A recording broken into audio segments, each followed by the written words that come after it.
At my son's wedding, I thought the hardest part would be letting him go.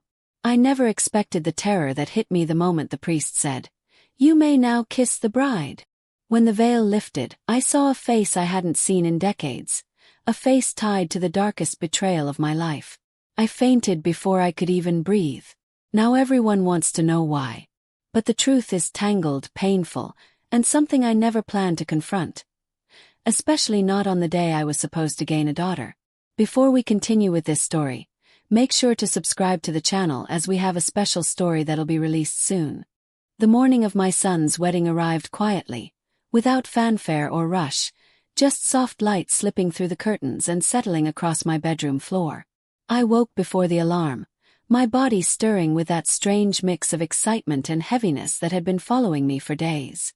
It should have been simple joy, the kind a mother feels when her only child is about to start a new chapter of his life. But as I sat on the edge of my bed, my hands rested on my knees for a long time, unmoving, as if something inside me refused to let the day begin. I had ironed my dress the night before, a soft blue gown Daniel always said made me look calm, like the ocean before sunrise.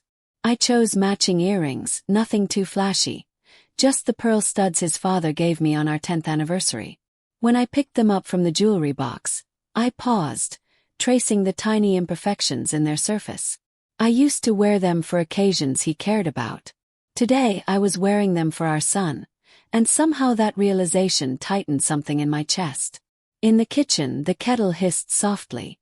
I poured tea into my old porcelain cup, the one with the fading gold rim, and leaned against the counter as the warmth filled my hands.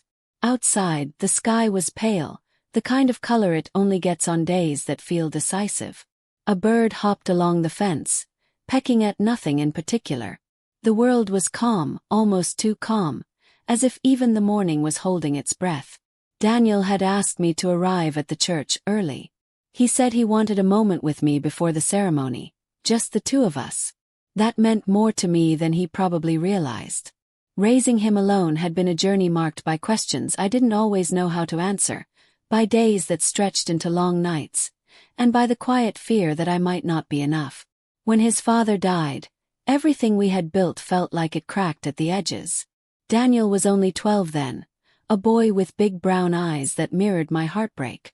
I remember sitting at the dining table with him, both of us staring at the untouched dinner, knowing life had changed but not yet understanding how much. Over the years, I had watched him grow into the kind of man his father would have been proud of, steady, kind, responsible. He made choices deliberately, always thinking of others first. And yet, in the last few months leading up to the wedding, he had been guarded in ways he never was before. He spoke about Mara with affection, yes, but carefully, almost protectively. I told myself it was just nerves, that every groom had his own way of managing the gravity of marriage. Still, every time I asked to meet her, he delayed. Every time I suggested a family dinner, he said the timing wasn't right. I laughed lightly about it with friends, pretending it didn't bother me, but something deep inside had begun to shift quietly, like a loose floorboard that only creaks when the house is empty. As I applied makeup in the mirror, smoothing powder under my eyes, I caught my reflection for longer than necessary. My face looked composed, but there was a flicker in my eyes, an uneasiness without a name. I pushed it aside the way mothers do when they don't want to ruin a day meant for celebration. This was Daniel's moment. This was supposed to be a milestone, the point in our story where I stepped back and let him build his own home, his own family. But it also felt, in some unspoken way, like an ending. Not a tragic one, but a quiet closing of the chapter where it was just him and me in the world. When I finally stepped outside, locking the door behind me, the air was crisp, carrying that faint sweetness that sometimes comes before change. I took a deep breath, smoothing the skirt of my dress, and whispered a small prayer that the lingering heaviness in my chest was just nostalgia, nothing more. Today was the beginning of Daniel's new life, and I was determined to walk into it with grace, even if something inside me already sensed that the day would hold far more than I was prepared for. For months leading up to the wedding, there was a quiet, persistent question that lived in the back of my mind. Why had I still never met Mara?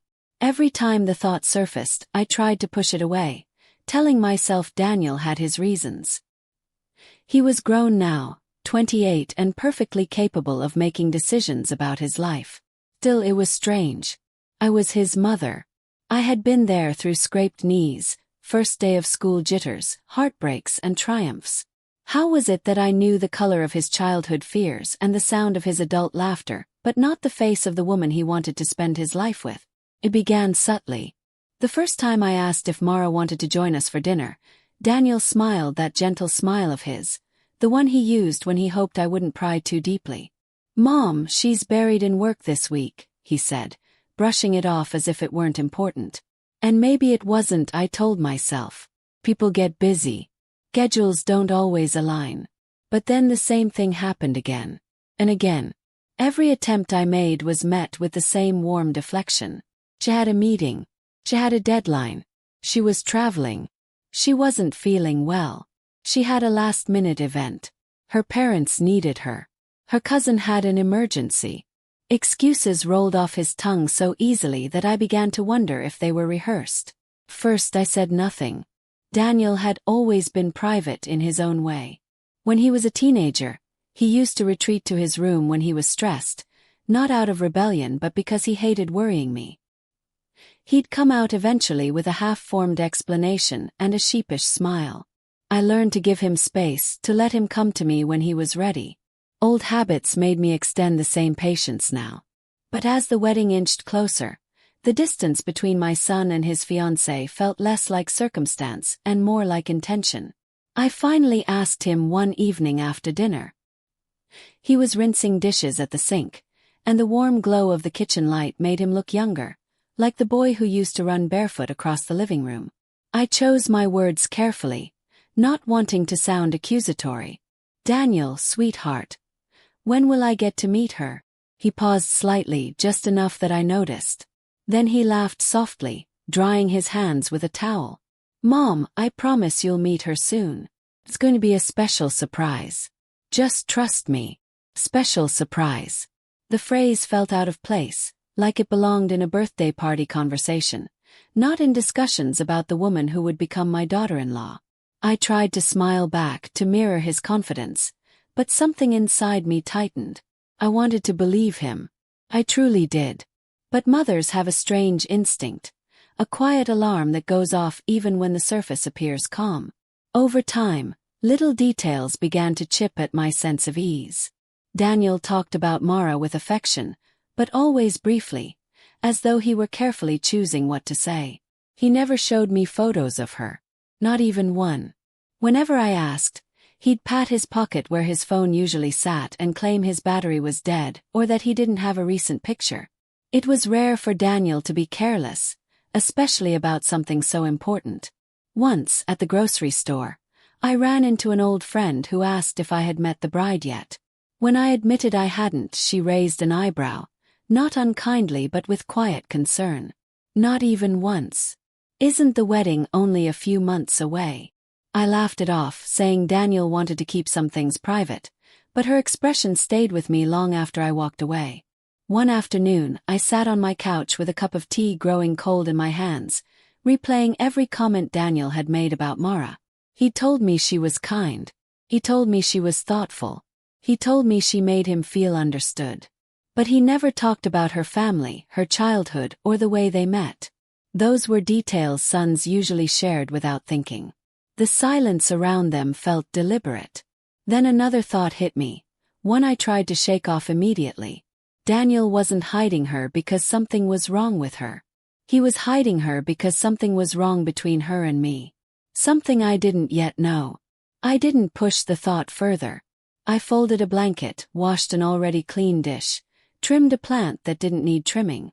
I filled the evening with small, meaningless actions because confronting the feeling directly would make it real. But the truth lingered beneath every attempt to ignore it. My son was keeping something from me. And whatever it was, Mara was at the center of it. The rehearsal dinner was held at a small restaurant Daniel had rented out for the evening. Soft lights glowed from the ceiling, and the long wooden table was decorated with delicate white flowers. It should have felt warm, joyful, like a celebration of two families coming together. But the moment I walked through the door, something felt off.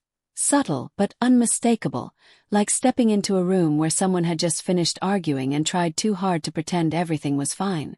Daniel greeted me with a hug, his smile a little tight around the edges.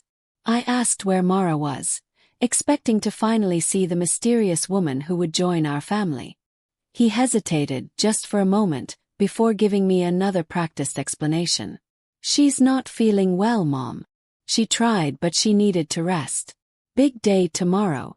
I nodded, but inside something sank a little lower. I took my seat across from her parents. They stood when I approached, her mother tall and elegant with perfectly straight posture, and her father, a stern-looking man whose handshake was firm but strangely cold. Their smiles looked painted on, stretched a bit too wide, as if they had practiced them in a mirror on the drive over.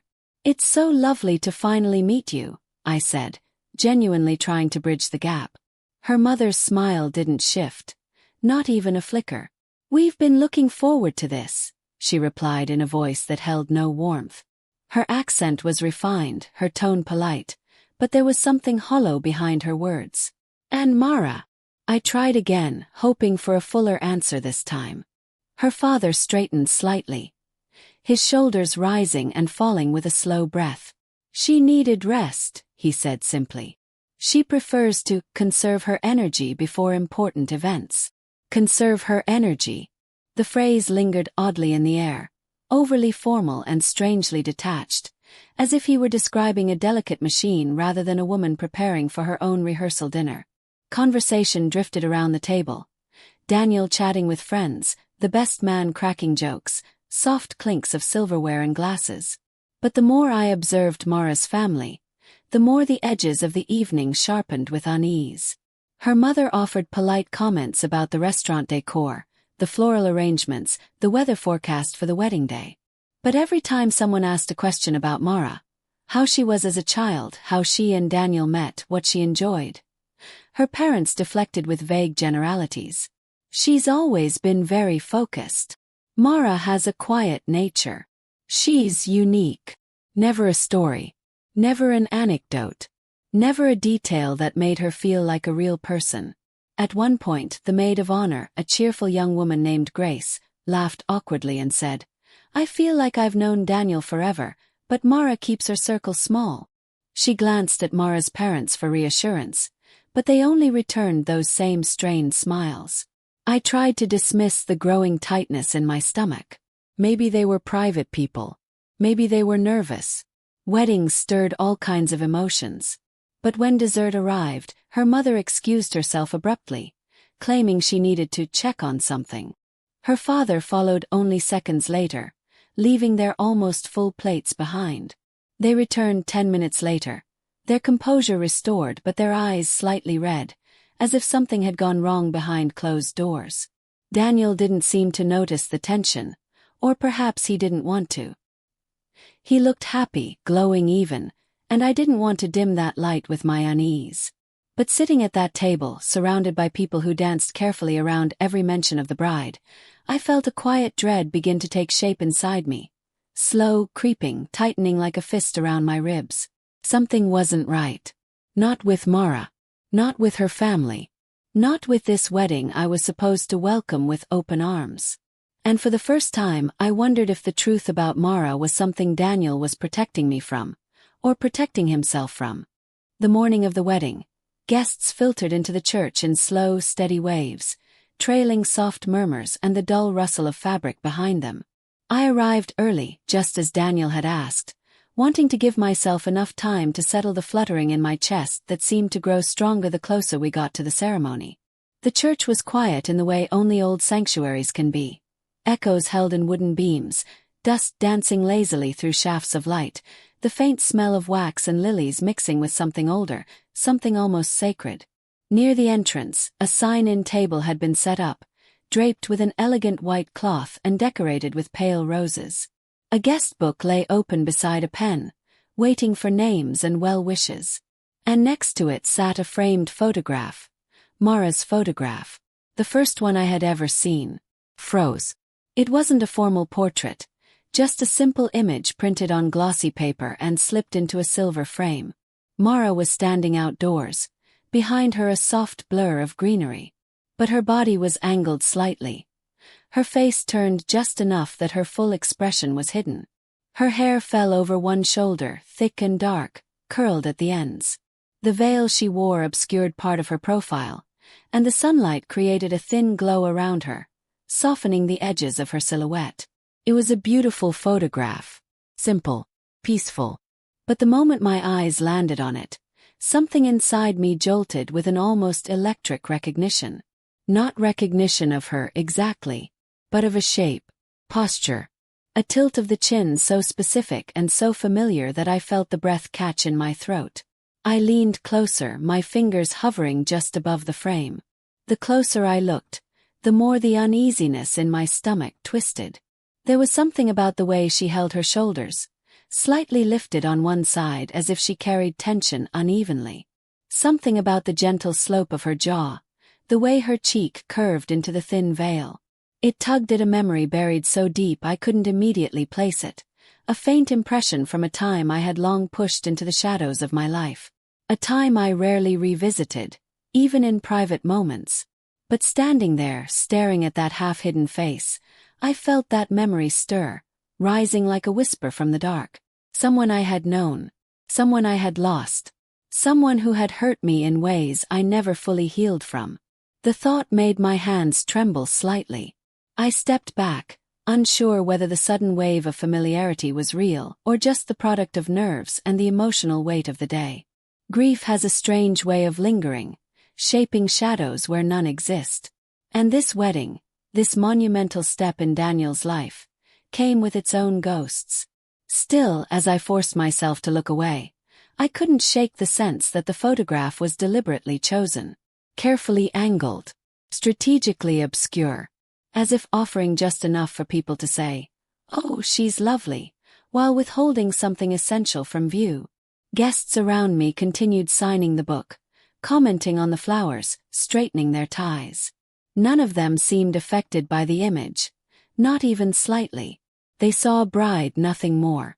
And I wanted so badly to see the same.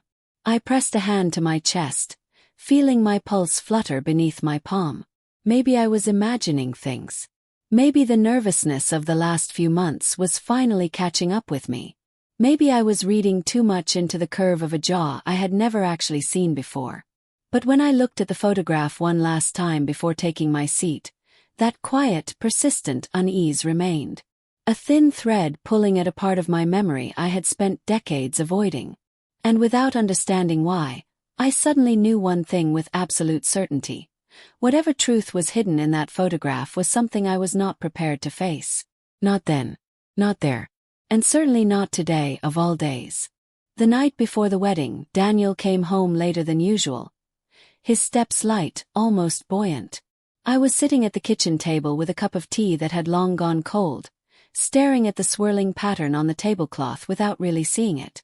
When he walked in, the room seemed to shift, as if he carried a warmth with him that pushed back the shadows gathering at the edges of my thoughts. "Mom," he said softly, placing a hand on my shoulder. "You're still awake?" I looked up and tried to smile. "Couldn't sleep. Big day tomorrow." He laughed, that gentle, familiar laugh I had loved since the moment he first learned to speak. There was something almost boyish in the way he pulled out the chair beside me and sat down. His eyes were brighter than I'd seen them in years. Hopeful, radiant, full of something close to awe. "I still can't believe it's happening," he said, rubbing the back of his neck. "Feels like I blinked and suddenly tomorrow I'm getting married." I nodded, forcing my lips to curl upward, though inside, the unease that had been following me for months tightened its grip. "You're ready," I said, hoping the reassurance didn't sound as hollow as it felt. He leaned forward, elbows on the table, his voice dropping to that soft, confiding tone he reserved only for me. "Mom, Mara is the best thing that's ever happened to me." His smile widened, tender and unguarded. I've never felt this sure about anything. I studied his face, memorizing every line, every spark of joy. For a moment, I wished I could borrow his certainty, pull it into my own heart like a blanket to warm the cold fear that had rooted itself there. But I couldn't. Not when Mara's photo lingered in my mind. The half-turned face, the silhouette that felt like a ghost I should have recognized. She makes me better, he continued, unaware of my racing thoughts.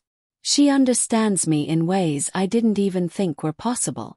I swallowed, my throat suddenly dry. I'm glad she makes you happy, I managed. That's all I've ever wanted.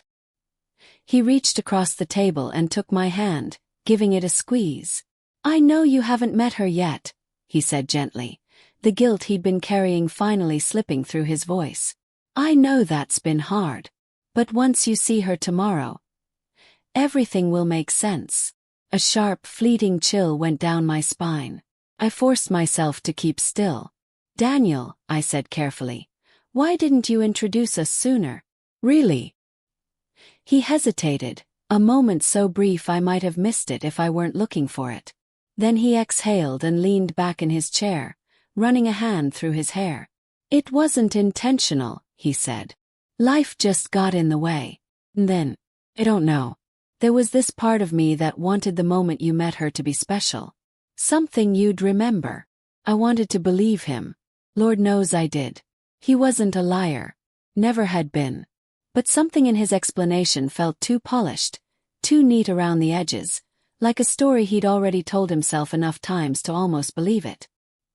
He looked at me with such open hope in his eyes that the fear twisting in my stomach made me feel cruel. So I played my part. I reached out and brushed his cheek the way I used to when he was small, when his fears were simpler and mine were fewer. I'm happy for you, I said softly. Truly. He smiled, and it was like the sun rising. I want you to love her, Mom. I pressed my nails into my palm beneath the table to keep myself anchored. I'm sure I will, I lied, not knowing why the words tasted sharp on my tongue. He stood and pulled me into a hug. His arms wrapped around me tightly, protectively, the way he had ever since he grew tall enough to do so. For a moment, I closed my eyes and wished I could freeze time, hold on to this version of him untouched by whatever truth tomorrow might bring. Get some sleep, he murmured. Tomorrow is going to be perfect. I watched him walk down the hallway toward his room, humming softly under his breath, and when he closed his door, leaving me alone in the soft glow of the kitchen light, the cold fear inside me rose again, sharper this time, almost certain. Perfect wasn't the word I felt about tomorrow. Not at all. Something was coming. I could feel it waiting just beyond the veil, ready to step into the light the moment the priest said those fateful words. The church filled slowly, as though the walls were drawing people in with a quiet pull. The old building had always held a certain gravity, a kind of solemn beauty that made you lower your voice without thinking. I had been there only a handful of times since Daniel was a boy, yet the familiar scent of polished wood and old hymn books wrapped around me like a memory I couldn't quite place. Soft organ notes drifted from the balcony, each chord rolling gently through the space. Muted sunlight filtered through the stained glass windows, casting patches of soft color along the stone floor. Blues, reds, and golds shifted as dust floated lazily in the beams. It should have been peaceful, should have felt like a moment to breathe in the sweetness of the occasion. But as I sat in the front pew, I found myself clutching my hands together so tightly my knuckles turned pale. Guests whispered behind me, the little hum of chatter rising and falling like waves. Dresses swished, shoes clicked, programs rustled. Everything sounded normal, harmless, exactly what one would expect at a wedding. And yet, every sound felt sharp, too loud, as if my body was warning me of something I couldn't see. I folded my trembling hands in my lap, willing them to still. The tremor would not stop. I tried to tell myself it was just nerves, nothing more. All mothers get emotional, I thought. All mothers feel the weight of the moment when their child steps into a life no longer centered around them. But the shaking wasn't soft with nostalgia or pride. It was cold, insistent, crawling up my arms and settling beneath my ribs. Daniel stood at the altar with his best man beside him. He looked breathtakingly happy, eyes bright, shoulders squared. His tie slightly crooked the way it always was when he dressed himself.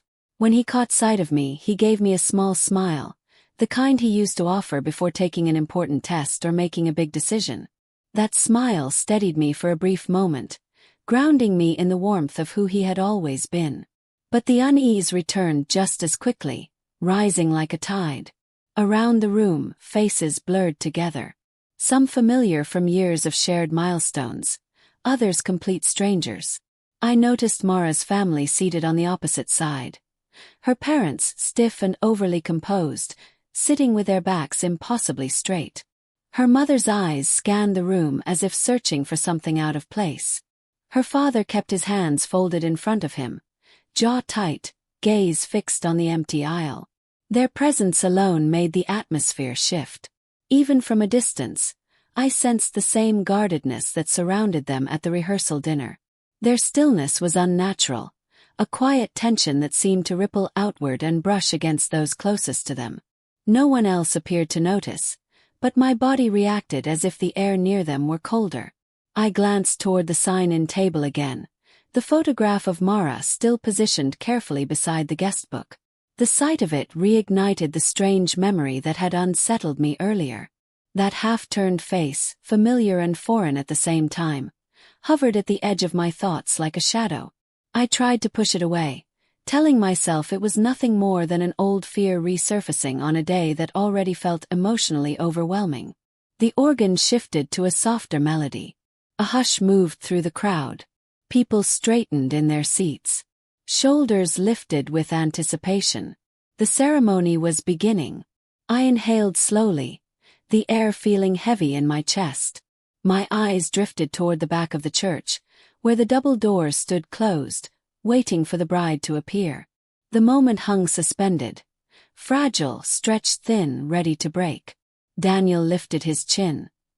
His expression full of emotion I could almost feel from where I sat. I wanted so badly to match his excitement, to let joy pull me forward and drown out the whisper of dread. But my hands trembled again, harder this time, and a chill crawled along the back of my neck. The doors remained closed. The music deepened. The weight of something unseen settled over the room. And as I sat there in the front pew, surrounded by family, friends, and strangers, it struck me with startling clarity that what I feared was not the ceremony itself, but what waited on the other side of those doors. The doors opened with a slow, weighted creak that seemed louder than it should have been, cutting through the soft notes of the organ.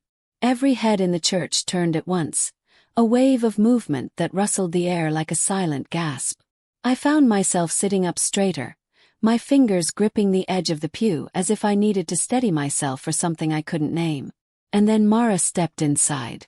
She appeared in the doorway like a figure emerging from a dream. Veil down, bouquet held loosely in her hands, white fabric cascading around her in gentle folds. The sunlight behind her created a faint halo, turning her into an outline before sharpening her into something real. The room collectively exhaled, people smiling, some whispering in admiration. But I didn't breathe. Her walk was graceful, almost too controlled, as if each step had been practiced, measured, memorized down to the angle of her ankles. There was something hauntingly familiar about the way she carried herself. A memory tugged at me, faint at first, then stronger, sharp enough to make my heartbeat quicken. Posture. The tilt of her chin. The precise angle of her hands as she held the bouquet, one slightly higher than the other, a tiny asymmetry I had seen before long ago on someone who wasn't Mara. I blinked hard, trying to dismiss it.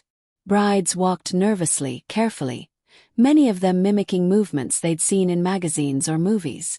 It didn't have to mean anything. But my body reacted before my mind could form an explanation.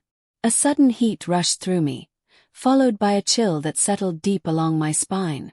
Mara moved down the aisle slowly, almost gliding. The veil hid her expression, but the shape of her profile, barely visible beneath the sheer fabric, made my stomach drop. Each time she turned her head slightly toward a guest, acknowledging the moment with a polite nod, something inside me tightened further. Well, it couldn't be. I looked at Daniel, standing at the altar, his eyes shining with emotion. He was completely captivated, the tension I had seen in him over the last few months melting into pure affection. He saw his future in her. I saw a shadow from my past. As she passed my row, I felt my pulse hammer so hard it echoed in my ears. I lowered my gaze, afraid that if I looked directly at her, the memory clawing its way to the surface would reveal itself fully, and I wasn't ready for that. Not here. Not now. Not with my son standing at the altar, waiting with a trembling smile for the woman he believed was meant for him. But I couldn't stop myself. Slowly, as if pulled by an invisible thread, I lifted my eyes and looked again. Her shoulders were held in that unmistakable way. Straight, but with a slight tension in the left. Her chin lifted just so, as if she'd spent a lifetime learning to mask uncertainty with poise. And her hands. Those hands holding the bouquet. Fingers slender, delicate, moving with a kind of elegant hesitance. The past surged forward with brutal clarity, dragging with it a face I had spent years trying not to remember. A face belonging to a woman who once slipped into my life like a quiet thief, taking what was not hers and leaving wounds that still ached when I thought of them. I closed my eyes for a moment, inhaling sharply. The scent of lilies and old wooden pews filled my lungs, grounding me for a heartbeat before fear rushed back in. When I opened my eyes again, Mara was reaching the altar, her veil still lowered, her head turned slightly toward Daniel. Her posture softened at the sight of him, and for a fleeting moment, her chin tilted at an angle I recognized all too well, an angle that belonged to someone else entirely. My heart raced violently. It wasn't possible. It shouldn't be possible. But the more I looked at her, the more the truth pressed itself against the inside of my mind like a hand against glass, desperate to break through. There, in the quiet sanctuary filled with warmth and expectation, I felt the ground shift beneath me.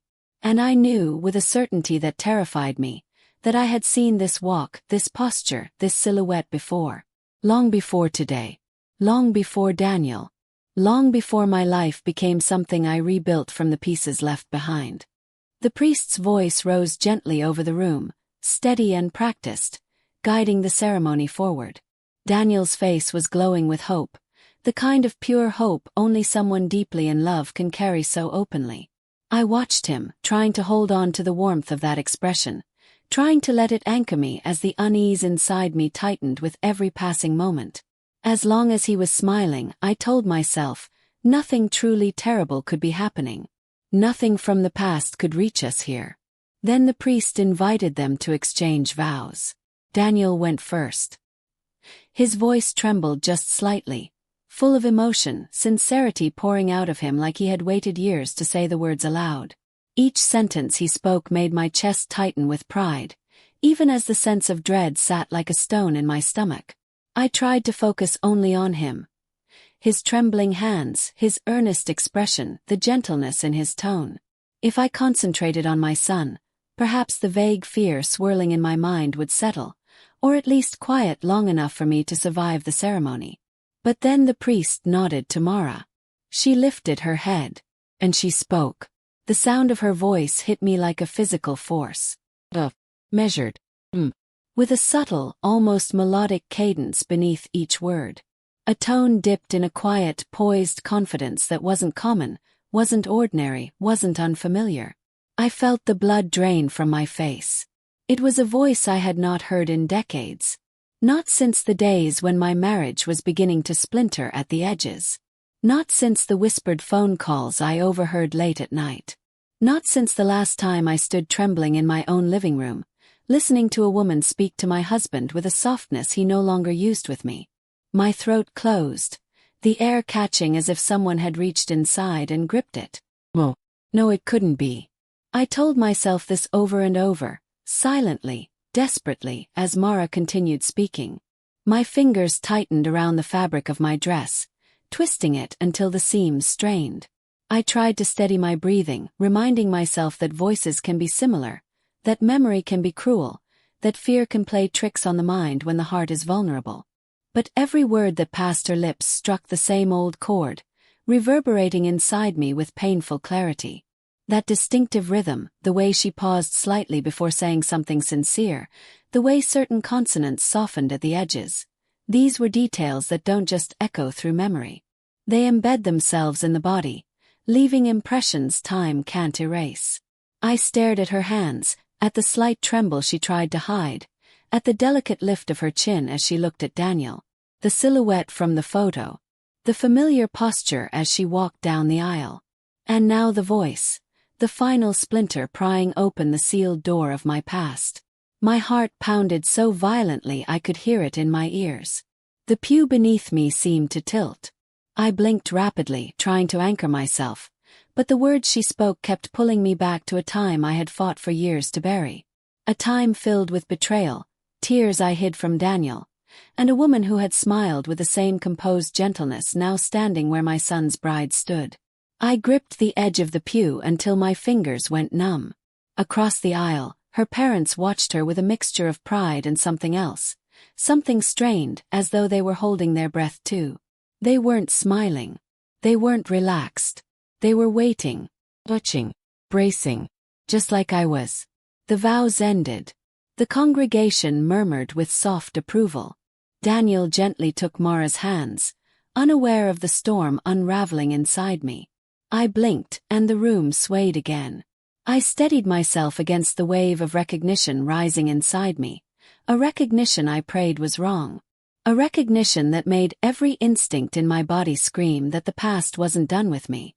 And as the priest prepared to utter the words that would change everything, I felt my breath grow shallow. I knew that voice. I knew it far too well. The priest's hands rose gently, his voice calm and steady as it echoed through the old stone church. By the power vested in me, you may now kiss the bride. Those words, spoken thousands of times in ceremonies across the world, carried a weight I had never felt before. My pulse hammered against my ribs, loud and frantic, drowning out the soft organ music swelling behind us. My breath hitched as I watched Mara slowly, almost too slowly, lift her trembling hands toward the veil. The fabric rose inch by inch, catching the light, revealing the shape of her chin first. My heart stuttered painfully. That chin. Sharp at the tip, soft along the edges. A shape I had seen before in photographs I burned. In reflections I wiped away. In memories that had no right to survive this long. Then her lips appeared. The slight natural downturn on one side. The way they parted with a tiny inhale as if she needed courage. My stomach twisted. Well, it couldn't be. It shouldn't be. Memories collided in my mind, each one sharper than the next. The nights I sat alone in my car outside our old home. The sound of laughter I wasn't supposed to hear. The soft, melodic voice that whispered promises to a man who wasn't hers to keep. The veil lifted further. Nose. Straight, delicate. Just like hers. Her cheekbones. High defined. Just like hers. Her eyes, those eyes. Wide, deep set, framed by lashes that curled naturally. The same eyes that once looked at me with a mix of pity and triumph the day my marriage finally broke. Mara lifted her veil completely.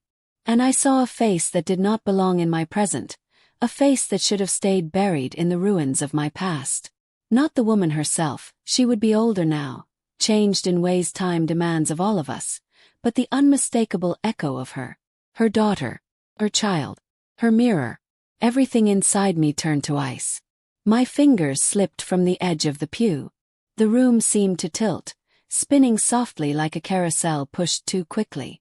The colors from the stained glass windows smeared together, bleeding across my vision. I knew that face. I knew it before the veil even dropped. Knew it from the soft curve of the jaw, the shape of the eyes, the delicate way she held herself. Knew it because I had seen it once before, in the woman my husband left us for. The woman who tore through my life like a quiet, beautiful storm and walked away without looking back. Mara was her daughter, her blood, her legacy. The truth struck with a force that knocked the breath out of me. Every suspicion, every uneasy feeling, every shadow that had lingered at the edge of my thoughts suddenly sharpened into painful clarity. Around me the church gasped. It wasn't loud, just a ripple of sound, but I felt it like a shock wave. Maybe they saw my face twist in horror. Maybe they saw how I clutched my chest. Or maybe it was the eerie fact that my body gave way so suddenly, like a puppet with strings cut all at once. The last thing I saw before the world went dark was Daniel's expression shifting from joy to confusion, then to fear. His hand reached for me, his face blurring at the edges. The very last thing I heard was a woman's voice, Mara's voice, calling out in alarm, the same tone, the same cadence, the same soft urgency I had heard decades ago from her mother. Then everything dissolved. The church, the music, the whispers. All of it vanished into a heavy, swallowing darkness. I fainted before I could even fully understand the magnitude of the truth staring back at me. I woke to the sharp sting of incense, the kind that clings to the back of the throat and settles into the lungs before the mind is fully awake. For a moment I didn't know where I was. Everything felt blurred, as though someone had shaken loose the edges of the world and left them floating. My vision swam with patches of color, gold, white, the faint brown of old wood, shifting and settling slowly around me. Then I felt a hand on my forehead, cool and trembling. My sister's voice reached me next, soft and frantic, the way she used to sound when I fell during childhood and scraped my knee. "Stay with us," she whispered, fanning me with a folded program. "You're okay. You just fainted. You're going to be fine." But her words felt distant, muffled, like she was speaking to me through a thick wall. My heart thudded wildly against my ribs, and I tried to push myself upright, but my arms were weak, limp, barely responding. The world pitched slightly as I blinked against the light. And then Daniel's voice cut through everything. Dark, worried, barely controlled. "Mom. Mom, please, look at me." I turned my head slowly. He was kneeling beside me, his tie askew, his face flushed with panic. His eyes were wide, too wide, and shimmering with fear. "Can you hear me?" he asked, gripping my hand so tightly it almost hurt. "Please say something." I opened my mouth, but nothing came out. Not a word. Not a sound. My throat constricted as if someone had reached inside and pressed their fingers against my vocal cords. I tried again, forcing air upward, pushing against the rising tide of terror. Still nothing. My sister stroked my hair, telling me to breathe slowly. But how could I? How could I when the image of Mara lifting her veil replayed behind my eyelids with brutal clarity? That face, those eyes, so unmistakably shaped by a woman I once wished I could forget. And suddenly the memories crashed over me, fast and violent. The late-night phone calls my husband swore were work-related. The sound of a soft, melodic voice drifting through the receiver when he thought I wasn't home. The guilt he couldn't hide, no matter how tightly he held his lies together. The final argument, the last one we ever had, when he inadvertently said her name. The way she looked at me once, just once, in the grocery store months later. Her expression unreadable but undeniably triumphant. The knowledge that she had given birth to a daughter shortly after he left us. A daughter whose name I never learned, whose face I never saw. Till now. My breath hitched as the truth wrapped itself around me like a cold hand. Mara wasn't just familiar. She wasn't just similar. She was the living reminder of everything that destroyed my family. Her mother's features were etched onto her face, softened only by youth.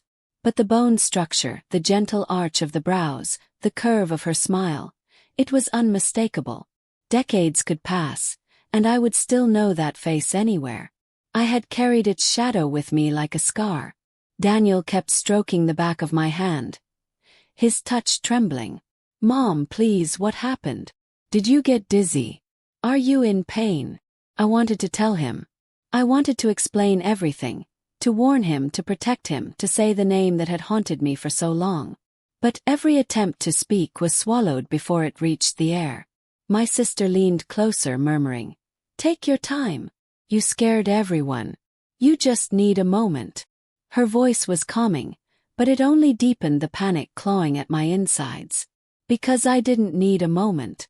I needed answers. I needed to understand how Mara had found her way to my son. Whether she knew. Whether her mother had told her. Whether this entire wedding was built on a foundation of secrets neither family dared to reveal. I tried one more time to speak, tried to gather enough strength to form a single word. Nothing. Tears stung my eyes. not from weakness, but from the suffocating realization that while my body lay trembling on this small church bench in the back room, my past was standing at the altar, wearing white, about to seal itself into my son's life. And all I could do was lie there, voiceless, trapped between the woman I once was and the nightmare I thought I had left behind. My sister stayed close, her hand still resting lightly on my arm as I tried to steady my breathing. The panic that had taken hold of me was slowly loosening, but in its place came a tremor far deeper, a shaking born not from faintness but from truth, raw, inevitable truth that had clawed its way out of the dark after decades of silence. I lifted my eyes toward her, and she must have seen something shift inside me, because her face softened into concern that bordered on fear. "Tell me," she whispered. "Please. What did you see out there?"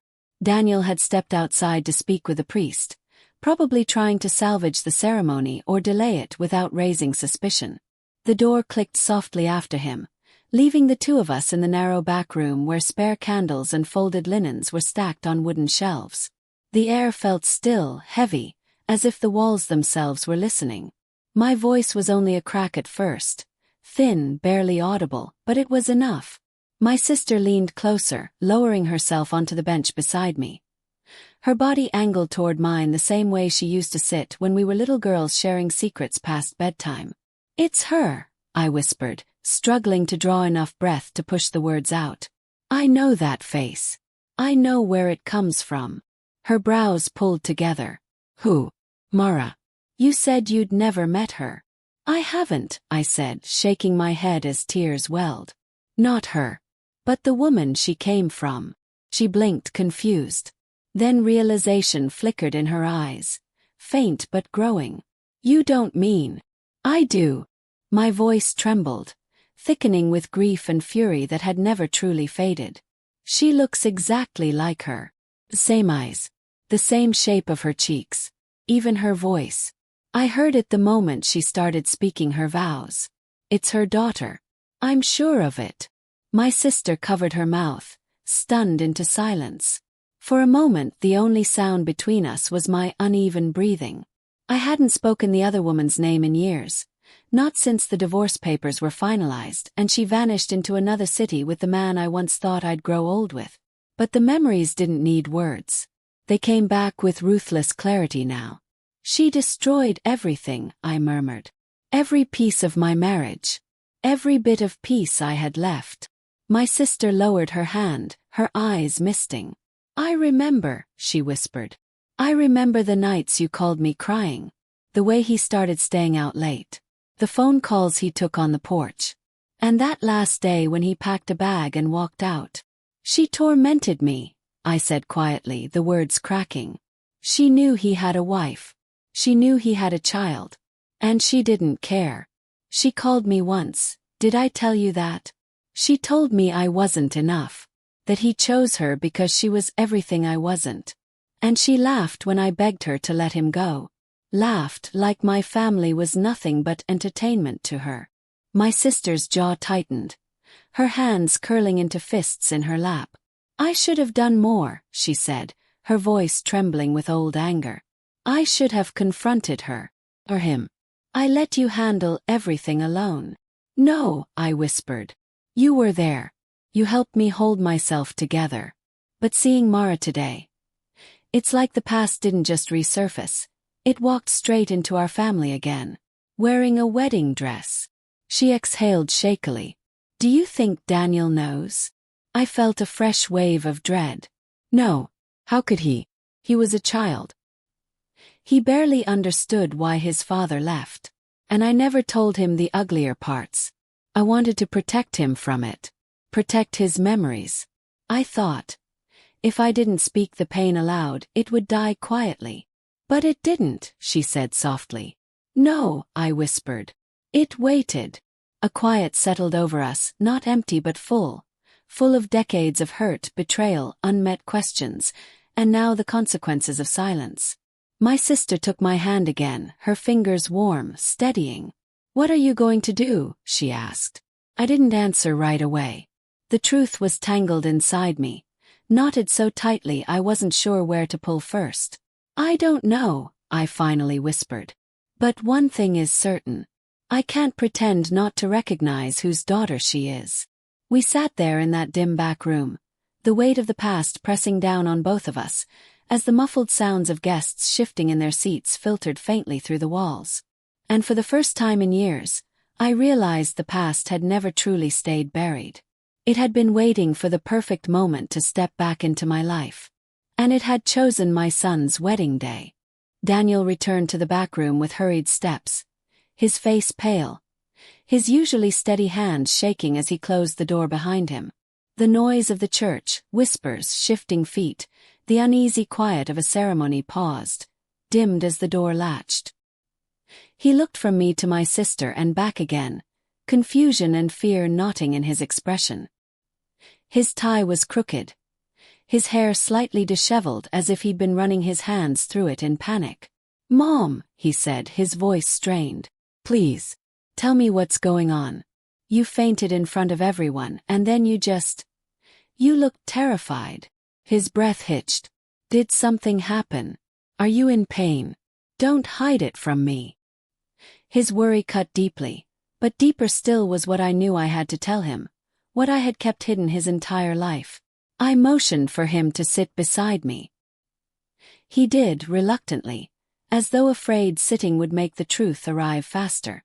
I took a breath that felt jagged on the way in.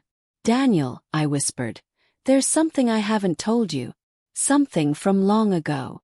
His brow furrowed. Is it about Dad?" The way he asked, hesitant, careful, told me he had always known there were missing pieces. Even if I had tried to protect him from the darker parts of our past, a child can feel silence like a cold draft through a cracked door. "Yes," I said softly. "It's about your father, and about the woman he left us for." Daniel froze. His jaw clenched, and his eyes flickered with an old hurt, a hurt he rarely spoke about but had carried like a quiet shadow since he was 12. "I remember," he murmured. "A little. I remember Dad leaving. I remember you crying in the kitchen. I remember some things, but you never told me why." I closed my eyes for a moment, steadying myself, then opened them again. "Your father was unfaithful," I said gently. "He met someone, a woman who made him believe he could start over without us. Someone who liked the idea of taking what wasn't hers. She tormented me. She threatened to take you from me. And when the divorce was final, she disappeared with him." Daniel's face twisted, not with anger at me, but with horror at the picture forming in his mind. "Mom," he whispered, voice cracking. Why didn't you ever tell me her name?" "Because I didn't want you to carry that pain," I said. "I wanted you to grow up without being poisoned by the things she did to us." He swallowed hard. "What does that have to do with Mara?" My sister and I exchanged a glance. I forced out the words I never imagined I would have to say. "Mara is her daughter." Daniel stared at me, blinking slowly as if trying to force his mind to process something impossible. "Her daughter," he repeated, voice hollow. "Yes." The word hung in the air like a verdict. Daniel stood abruptly, pacing a short path across the narrow room. His hand pressed against his forehead, then dragged down his face in anguish. "No," he whispered. "No, that doesn't make sense. Mara doesn't know anything about that. She's kind. She's good. She wouldn't." "I'm not saying she did anything wrong," I said quickly, desperate to steady him. "She might not know. She might have been told nothing. But Daniel, she looks exactly like her mother. Her voice, her mannerisms, there's no mistaking it. I recognized her the moment I heard her speak." He stopped pacing. His back was to me, shoulders caving inward with the weight of a truth he didn't ask for. "So all this time," he said quietly, "I was repeating a cycle I didn't even know existed." His words cut through me. He turned, his eyes wet and shining. "Dad left you for a woman who helped destroy our family. And now I've, without knowing, brought her daughter into ours."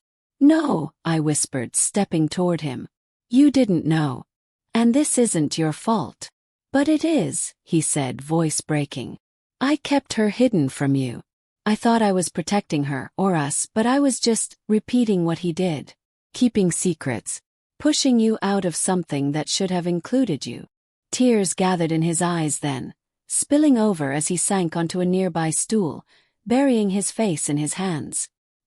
His shoulders shook, silent, controlled, the way he had always learned to cry when he didn't want anyone to worry. I knelt beside him, placing a hand on his knee. "Daniel," I murmured, "you didn't betray me. Life brought you someone you love. You didn't choose her lineage. None of this is your burden." "But it changes everything," he said, lifting his head, raw vulnerability etched into every line of his face. "I don't know what to do now. What if she knew? What if her family knew? What if this whole wedding—" "Stop," I said softly. "One step at a time." He inhaled shakily, nodding, though confusion and heartbreak darkened his features. For the first time since he was a boy, he looked lost. Completely lost. And I realized that the past hadn't just resurfaced for me. It had come for him too, dragging his future into its shadow, forcing him to confront a truth neither of us ever wanted to meet again.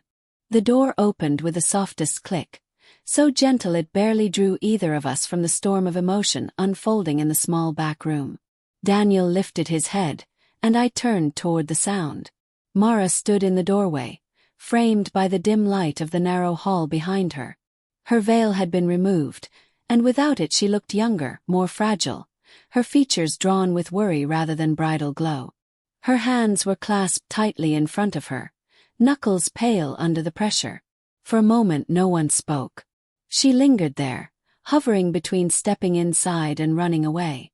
Her eyes shifted from Daniel to me, and when they landed on mine, I saw something I hadn't expected. Fear, yes, but also sorrow. A deep, quiet sorrow that didn't belong to someone oblivious to the past. It belonged to someone who had carried her own piece of it. I'm sorry," she whispered, her voice trembling. "The ushers told me you were back here, and I didn't want to make things worse, but I couldn't just stand out there pretending everything's okay." Daniel rose halfway from the stool, torn between going to her and staying beside me. The conflict in his expression was nearly unbearable to watch. Mara stepped further inside, closing the door behind her with slow, deliberate care, as if she feared the sound might crack what little steadiness was left in the room. "I didn't mean for any of this to happen," she said, her voice barely above a breath. "I never wanted it to be like this." Daniel swallowed, his voice hoarse. "Mara, did you know? About my mom. About my father. About everything." She flinched, the question hitting her like a physical strike. Her hands dropped to her sides, fingers twitching. She took a shaky breath before answering. "I knew who your mother was," she said quietly. "I knew her name. I knew the woman my mother hurt. I heard stories growing up, pieces of them, not all, but enough to know my mother wasn't innocent. She never said the details, but she also never denied what happened." She looked at me then, eyes shining with something close to shame. "I'm not blind. Children see the cracks their parents try to hide." Her voice faltered, and she clasped her hands again, a nervous habit. "When I met Daniel, I didn't know he was your son. It wasn't until months later, when he mentioned your first name in passing. And when he told me the last name, I felt like the air had been knocked out of me." She paused, swallowing hard. "I thought about leaving him right then. About walking away before it became something that could hurt either of you." Daniel took a step toward her, pain flickering across his face. "Why didn't you tell me?" "Because I was scared," she whispered. "Because I knew the anger and destruction my mother left behind. I knew what she did to your family. And I knew if your mom recognized me, really recognized me, she might never want to look at me again. She might see only my mother's mistakes, not me." She turned toward me then, shoulders trembling. "I didn't expect you to faint. I didn't expect you to recognize me from her. I hoped, stupidly, maybe selfishly, that I was far enough removed, that I could be judged for who I am, not who she was." Her voice cracked on the last word. My sister shifted beside me, but I lifted a hand lightly, signaling that I needed to hear this. Needed to hear every word. I didn't want to repeat the cycle, Mara said, tears gathering in her eyes. I didn't want to be anything like her. I didn't want my life to start with someone else's heartbreak the way hers did. I wanted to build something different, something gentle, something good. She took a shaky breath, bracing herself. And I love him. I love Daniel more than anything. I never wanted to take him from you. I never wanted to be the reason for more pain. Daniel's face crumpled at her words. He reached for her hand instinctively, then hesitated, caught between love and fear, past and present. She looked at the half-formed gesture and let her tears fall freely. You have every right to hate me, she whispered to me. Every right to want me away from your son. But I'm not my mother. I swear to you, I'm not her. For a long moment the room went still. The weight of decades, my trauma, her lineage, Daniel's confusion, hung suspended between us. I looked at her, truly looked, past the echoes of a woman who had once taken everything from me. And in Mara's trembling form, her pleading eyes, her raw honesty, I saw a young woman terrified of inheriting a legacy she never asked for. She wasn't her mother. She was a daughter standing in the ruins of choices she never made, desperately trying to build something new. And for the first time since the veil lifted, I felt something shift. Not forgiveness yet, not understanding, but an opening. A fracture where light could begin to slip through. The silence that fell between the three of us was not the simple kind, the kind born from a pause or a breath. It was heavier, thick with years that hadn't been spoken about, with wounds that had never been treated, with truths that had been stitched into shadows rather than daylight. It pressed against my skin, settled into my lungs, made the room feel smaller with each second that passed. Daniel sat between us, shoulders tense, eyes darting from my face to Mara's and back again, as if he were trying to read two different histories written in languages he had never been taught. Mara stood near the door, wringing her hands, her breath shaky, her eyes pleading even when she tried to look composed. I sat on the worn bench, hands folded tightly in my lap, fighting the tremor that was neither fear nor anger, but something more complicated, something I had no name for yet. Everything inside me was split in two. One part wanted to flee, wanted to stand up, walk out of that room, and protect the fragile equilibrium I had spent decades rebuilding. Wanted to run from the face that reminded me of betrayal so deep it nearly ended me. Wanted to shield Daniel from a pain he didn't deserve, even if it meant stepping away from the life he was trying to build. Another part, quieter but stubborn, whispered that running would only bind me to the past again, that I had fled enough in my lifetime. From memories, from grief, from the reflection that sometimes looked too much like the woman he left me for. Escaping now would not heal anything. It would only repeat the same silence that had allowed these wounds to fester. And then there was forgiveness. A possibility that shimmered faintly like a distant light, too soft to trust, too fragile to reach for. Forgiveness was not a gift. It was a surrender, a release. Not of the past, but of its power to keep the future hostage. I wasn't sure I was capable of it. Not after everything. But I also wasn't sure I could deny the humanity trembling visibly in front of me. Mara broke the silence first, her voice cracking as she spoke. I don't want to hurt you, she said softly. I never wanted to be tied to the pain my mother caused. I can't undo what happened between your families. But I can promise you I'm not here to repeat it. Her words hung in the air, fragile and sincere. Daniel swallowed hard, his voice barely steady. Mom, I love her. I know this is complicated. I know it hurts. But please, help me understand what to do. I looked at him. My son, the boy I raised alone, the child who had cried himself to sleep more nights than he admitted after his father left. The man he had become, kind, careful, loving. He deserved happiness untouched by shadows. But life rarely offered joys without complications. I took a slow breath, feeling the decades gather inside me, sitting beside the woman I once was, the abandoned wife, the humiliated mother, and beside the woman I had grown into, steadier, stronger, unwilling to let ghosts dictate the rest of my days. I don't know how to do this, I admitted quietly. Seeing her. Seeing you. It pulled up a part of my life I buried for a reason. I don't want to live there again. Not for a minute. Daniel nodded slowly, accepting the honesty even though it hurt him. But, I continued, turning my gaze to Mara, I can see you are not your mother. I can see that you're carrying this burden too, one you didn't choose. Mara's breath caught, and she wiped at her eyes quickly. I don't know if forgiveness is something I can give today, I said, because truth mattered more now than gentleness. And I won't pretend nothing happened. But running from this, fighting it blindly, neither will help any of us. Daniel exhaled with quiet relief, though uncertainty still clouded his features. What does that mean? He whispered.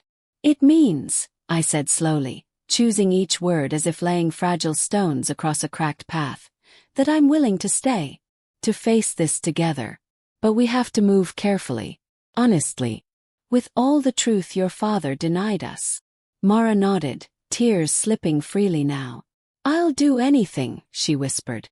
I just don't want to lose you both before I even have the chance to be part of your family. The silence returned, but this time it felt different. Still painful, still heavy, but no longer paralyzing. It was a silence waiting for the next step, not avoiding it. A silence that acknowledged both wounds and the possibility, small, trembling, real, that healing might be allowed to grow in the spaces between us. 3 people, tied to the same old betrayal in different ways, sat in that quiet church back room, breathing slowly, trying to decide what pieces of the past to carry forward, and which ones to finally set down. The church slowly emptied around us while the 3 of us remained in that narrow back room, suspended between what the day was supposed to be and what it had unexpectedly become. Outside, guests whispered to one another in hushed confusion, their footsteps echoing down the aisle as they drifted out in clusters. Some lingered near the doors, unsure whether to stay or go, but eventually even they faded into the soft afternoon light. The reception hall sat untouched, the flowers and candles arranged in perfect anticipation of a celebration that was no longer happening. Instead, something quieter, something far more important, was taking its place. We moved to a small sitting area near the side of the sanctuary, a space usually reserved for prayer or private counsel. The 3 of us sat there, still dressed in the formal clothes meant for joy, now wearing expressions weighted with truth. Daniel sat between us, shoulders slumped, hands clasped together as if holding on to something fragile. Mara sat across from me, her bouquet abandoned on a nearby table, her eyes red but steady. I watched her inhale slowly, bracing herself to continue the conversation that had appended an entire ceremony. It wasn't a reception. There was no music, no toasts, no clinking of glasses. Instead, there were pauses, long, stretching moments where each of us tried to find the words to make sense of what tied us together and what threatened to pull us apart. It felt almost sacred in its own way. Honest in a way celebrations rarely are. Daniel spoke first. I don't want this to be the end, he said quietly. Not for us. Not because of decisions made before any of us were even old enough to understand what they meant. Mara nodded, wiping her cheeks with the back of her hand. I don't want to be trapped in her story, she whispered. I came here hoping I could start something different. I wanted a life built on love, not secrets. Her words pressed gently against something deep inside me. I studied her, this young woman who looked so painfully like a chapter of my past I had tried so hard to bury. Yet when I looked carefully, I saw traces of someone else too. Her own choices, her own softness, her own fear, her own courage for stepping into this room when she could have fled. I spent years believing that healing meant forgetting, I said softly. That if I didn't speak about what happened, if I locked it away somewhere inside me, the pain would stay quiet. I paused, feeling the truth sit heavily on my tongue. But silence doesn't erase anything. Just waits. It waited until today. Daniel reached out, gently placing his hand over mine. You didn't have to protect me from everything, he said. I would have understood. Part of me ached at that. He was right, I had held too much alone. But I also knew why I had. I had wanted him to grow up without bitterness curving the corners of his childhood, without mistrust becoming his inheritance. I wanted him to believe in love without suspicion. And despite everything he did, that alone proved something had survived the wreckage. When I looked at Mara again, she didn't try to defend her mother. She didn't try to explain away what had happened decades ago. She simply sat there, bracing for whatever might come, hoping not to be judged solely on a past she didn't choose. Her willingness to face the pain rather than deny it drew something out of me, something I hadn't expected to feel. "I don't know what forgiveness looks like yet," I said. "And I won't pretend to be ready to embrace everything that comes with your history. But I can tell you this. I don't want to let the past dictate Daniel's future. Or yours." My voice softened. "Or mine." Mara's breath caught, and Daniel closed his eyes with relief. "What happened between our families," I continued, "was born from choices made long before any of us could change them. But what happens next, today, tomorrow, 5 years from now, that can be something different." The room grew quiet again, but this time the silence felt different. Less like an ending and more like a beginning that none of us had expected, but all of us needed. Outside, the sun had shifted, casting a soft glow through the stained glass window above us. A wash of color spilled over our shoes, our hands, our faces. Daniel turned to Mara, brushing a strand of hair from her cheek. "We can postpone the wedding," he said gently. "We can take time to breathe, to understand, to build something together that isn't rushed or overshadowed." She nodded slowly. "I want that, if your mother is willing to be part of it." I inhaled, letting the moment settle through me. "I am," I said. "Not perfectly. Not without fear. But I'm here." And that was enough for all of us. There was no reception that day. No dancing. No speeches. Instead, there were 3 people sitting in the quiet aftermath of truth, choosing presence over bitterness, facing the tangled threads of the past without letting them strangle the future. In its own strange way, it was more profound than any celebration could have been. A wedding had been paused. But something else, something fragile and hopeful, had finally begun.